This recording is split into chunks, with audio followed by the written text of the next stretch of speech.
Hey guys and gals, Never here from Queen Game, and it's something mounts of the Gaming Drag. Today I'm coming back at you with the Let's Play episode of NeveN, The Ket's Path. So let's go ahead, let's go ahead and jump right back into it, shall we? Alarm chain, you were up, and let's go. A little bit of carbonation. Alright, I'm absolutely dying to have a face-to-face talk with him. I want to know all about it. Heh. Looks like the captain was hiding something under his armor after all. What kind of voice should I give Vakad? Maybe I think that probably works. I have to admit that I didn't expect that. I hope this doesn't change your opinion of me, my prince. What? No, of course not. I'm just surprised, that's all. Good. I wouldn't want my reputation tarnished. Which means nothing I say leaves this room. Understood, bards? Oh, of course. Sure. Which doesn't mean I'm not going to use this piece of information. I don't know when, I don't know how, but I will. That being said, it's your turn, Mr. Grumpy Horns. I throw some water in Vakad's direction, who grunts in response. Quite appropriate considering his nickname. Give me 2 seconds, I've got to think of something. As far as the stag is concerned, I doubt he has much romantic experience. Maybe he'll finally talk about something else. I've never done much on that front. Yeah, let's keep it simple. I've already killed someone.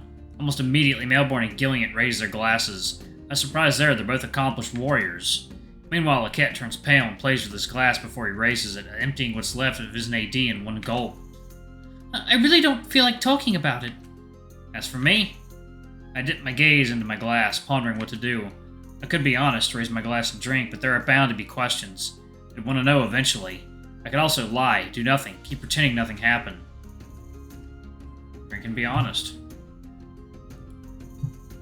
I take a long breath and empty my glass. I'm going to need a lot more than a sip for this. Eloise? I don't particularly want to talk about it either. Silence ensues. Vakad's question had unexpected consequences, and not exactly pleasant ones. It's finally a hiss from Tinnock that breaks it. Well, well, well. I didn't expect to be the only pure and innocent person here. Maybe I should start getting wary. Who knows, you might all be out to murder me. With that kind of reaction, it would be understandable. It seems to lighten the mood and we relax, except for Vakad. Sorry, I didn't think that. It's just... Don't worry, big guy. You didn't do anything wrong. Okay. The cat then raises his glass and shakes it gently. My glass is empty. I'm afraid mine is too. Perhaps it's time we changed our occupation. Come on, I love finding out everyone's little secrets. No shit. I've only got 1 sip left. Let's at least finish this round. I'm sure Gillian's got something to say to us too. If the point is just to get you to finish your drink, Ambassador, it should be simple enough. I found myself in bed with a man and a woman at the same time. Tinnock smiles at Gillian's statement and raises his glass and finishes it, and surprisingly no one follows him. Really? We're the only ones? You must really learn to experiment. Not everyone is into as sex as you are.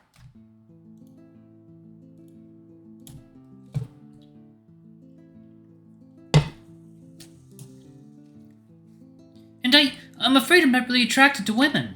That makes 2 of us. I've tried it. It's definitely not my thing. Really? I feel like there's a story to be told behind those words. Ooh, there is, but to tell it, I'll need a lot more booze than that. The lizard bursts out laughing and the evening resumes. We stay a long time chatting, joking, and playing games with each other. It's not necessarily the most flamboyant evening I've ever attended, but I can't say it's one of the most enjoyable. I'm simply surrounded by friends, and I feel good with them. What more could I ask for? As the night begins to draw in, the fatigue of the day is also being felt. Gentlemen, this evening has been quite pleasant, but I'm afraid I must leave. I'm getting tired, and I'm still expected tomorrow morning for more festivities. Yeah, I think it's about time to get out of the bath. It's getting late. Everyone gets out of the bath pretty quickly.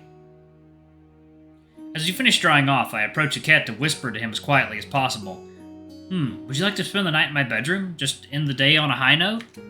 Now that's extraordinarily subtle, Eloise. I'm sure no one can suspect your true intentions. The cat seems to have understood perfectly well what I'm getting at, because the red rises very quickly to his cheeks. You... He looks around quickly, before answering in a whisper, still as embarrassed as ever. I'd love to, really, but, not today. The day has really exhausted me and my bed is calling. Sorry.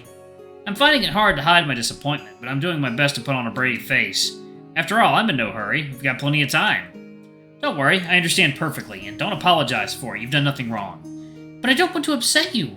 I smile at him before gently rubbing my muzzle against his beak. I'm not upset. Don't worry about it. He smiles back as I grasp his talon. I don't intend to let you go until we get back to our rooms, though. Oh, that sounds just fine. It's with big smiles on our faces that we head back to our place. After one last kiss, we part, and I throw myself on my bed, letting sleep take me away. However, I have the impression that my sleep is extremely short-lived. When I open my eyes, I'm no longer in the bedroom, and I am in a circular cave in which 12 stone seats are arranged. It's like a deja vu. I've been here before. I've already explored this place. It's on the tip of my tongue. I can almost remember... Good evening, NeveN. The deep voice echoes through the room. It comes from somewhere beside me, then resonates from the seat in front of me. It's a hyena. He's simply dressed, and he seems obviously in his 40s. But that's not what leaves me speechless. Something far more important is in evidence. Covering the entirety of his face, and from what I can see, his torso as well as his arm, a brand glows with a bluish light. It's unlike any I've seen before. Second, y'all. Water time. Alright, guys and gals, and we are back. It doesn't take the form of the brand of any god I know. Actually, it just represents the hyena skeleton on his fur. Don't stay the ground. Get up and sit down. Almost unconsciously, I obey, and I take a seat on the stone throne behind me. I can't even think properly. I don't understand what's happening. Come on, NeveN. Don't look at me like that. I mean you no harm. Those words finally appear to snap me out of my torpor. Why are you calling me that? That's not my name. And who are you? Oh, but I'm failing in all my duties. I forgot to introduce myself. I am Tess, and there's so much we need to talk about. Cat. Yes. Let's talk about a cat. Chapter 5. The long road. Okay, Avatar. The last air. No, okay. Tess? Like, the god? No. That's impossible. I refuse to believe that I have a god in front of me. You can't be. A god? The stranger looks into my eyes, and for a brief moment I'm filled with doubt. There's something in this hyena's gaze, something unique and ancient. Something terrifying. No, I'm not a god. No more than you are. I simply bear his brand, and at least as far as our little gathering is concerned, his name. The brand of Tess? But that's impossible! Really? Did you honestly think you were the only one to bear the brand of a forgetful one? Did you think you were unique? But no, but I thought... I don't know, that still doesn't explain how I got here or what I'm doing here. I'll try to clear things up. Do you know who Tess is? The god of death? And that's exactly where the mortals are wrong. Death is just one of his aspects. I tend to think that, like NeveN, he's the god of what could have been. However, while NeveN represents the possibility of a better life and the many choices open to us, Tess embodies shattered hopes and abandoned dreams. That's why you think he's the god of death. The end of a life is the end of a story. Tess is the one who picks up the shredded pages of our existences. He is the one who remembers them. I read a note of resentment in the stranger's voice. As he utters these last words. It doesn't explain what I'm doing here. We're in your dream and mine, but also in the dreams of the other 10 chosen ones. Our lives intertwined by a common destiny, even if you don't know it yet. The other 10? I don't understand a word, but if you brought me here, that means you can send me home, right now. Calm down, NeveN. You wouldn't want to miss the little family reunion, if I can put it that way. I don't give a fuck about... Tess plunges his gaze into mine, and for a moment I'm petrified. I feel as if my life is flashing before me as I relive every moment I narrowly escape death. But this time, rather than escaping it, I perish. As if each death were real, over and over again, until I find myself on my knees in front of the hyena, drenched in sweat and panting as terror grips my body. There's no reason to be vulgar. I wanted to see you alone before summoning the others. Your god so rarely chooses an avatar, and you are always unique. I can't manage to react right away. My whole mind is still paralyzed by what I've just experienced.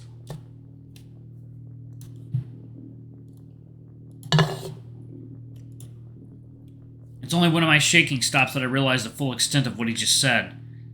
An avatar? I thought it was the first to be branded by NeveN. Oh, I'm afraid that's not the case. There have been very few throughout history, but you're certainly not the first. We'd have heard of them. The others have been more discreet than you, and they all had fairly short lives. Why? Am I risking anything? It's best to wait until everyone's here before discussing it. You've mentioned the others several times now. Who exactly are they and why are we here? I'm talking about the 12. Those branded by the gods in a unique way. The avatars. That word again. I still have no idea what it means exactly, but I suspect it's probably nothing good, especially based on what he said about other people's lifespans. I glance around again as my eyes land on the 10 unoccupied seats. One for each god, huh? A clap of hands brings me back to reality. Good. How about we get everyone in? With a smile, Tess activates his brand. The bluish light then forms a skeleton that is visible through his clothes. Damn, it's really over his entire body. What exactly is he capable of? Before I have time to wonder further, shadows start to take shape on the various empty seats. These shadows slowly turn into anthracans, but they are obscure, indefinite, mere silhouettes before my bemused eyes. Apart from their species, there is nothing to tell me who they are.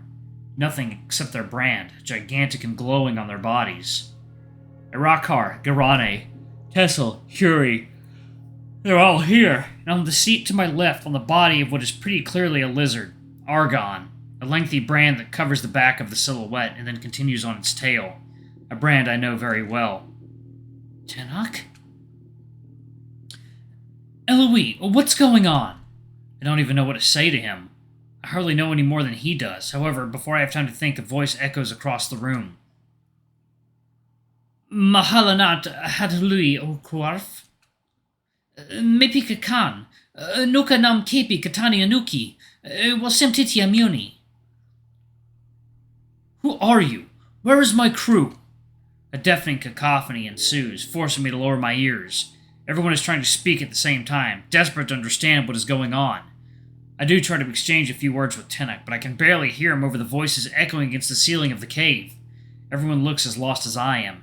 Everyone except Tess and his neighbor, who seems to be some kind of sheep whose brand I don't recognize. She has a series of intertwined curls and lines on her head, which then run down her arms. Alright, y'all, I'm actually going to pause it right there. I am very tired, y'all. Alright, I love you all, and I shall see y'all in the next video. Bye-bye!